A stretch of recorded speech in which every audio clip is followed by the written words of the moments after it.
திரைப்படம் பார்த்தீங்கன்னா விரைவில் திரைப்படம்னு சொல்லி வி கிரியேஷன்ஸ் தானு சார் வந்து அனௌன்ஸ்மெண்ட் பண்ணிட்டாரு.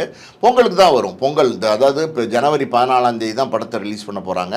விஜய் படம் வந்து ஜனநாயகன் வருதுன்னும் போது ஒரு பெரிய எக்ஸ்பெக்டேஷன். விஜய் படத்துக்கான மாசுங்கிறதே தனி தான், விஜய் படத்துக்கான ஆடியன்ஸுங்கிறதே தனி தான். அது வந்து விஜயோடைய ரசிகர்கள் பெரிய ஏமாற்றத்தில் இருக்காங்க. இந்த படம் வராதனால காலை வரை இல்லாமல் வேற தள்ளி வச்சுட்டாங்க. இப்போ வந்து 21ஆம் தேதி கோர்ட்டுங்கிறாங்க, 24ஆம் தேதி கோர்ட்டுங்கிறாங்க, திங்கக்கிழமை பார்த்தீங்கன்னா உச்சநீதிமன்றத்துக்கு போகிறாங்க அப்படிங்கிறாங்க. ஸோ எது எப்படி இருந்தாலும் இப்போ இருக்கிற சூழ்நிலையில் ஜனநாயகன் படம் எப்போ வருங்கிறது வந்து யாராலையுமே சொல்ல முடியாது.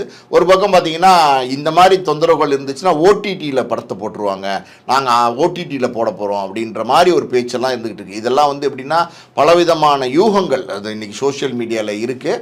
பட் ஜனநாயகனை பொறுத்த வரைக்கும் பார்த்தீங்கன்னா இது தியேட்டரில் தான் ரிலீஸ் பண்ணுவாங்க. நிச்சயமாக ஓடிடியில் ரிலீஸ் பண்ணுறதுக்கு வாய்ப்பே இல்லை. ஏன்னா அந்த மாசு ஒன்று இருக்குது பார்த்தீங்களா, அது தியேட்டரில் தான் கிடைக்கும். அந்த க்ரௌட் கேதரிங் வந்து தியேட்டரில் தான் கிடைக்கும்.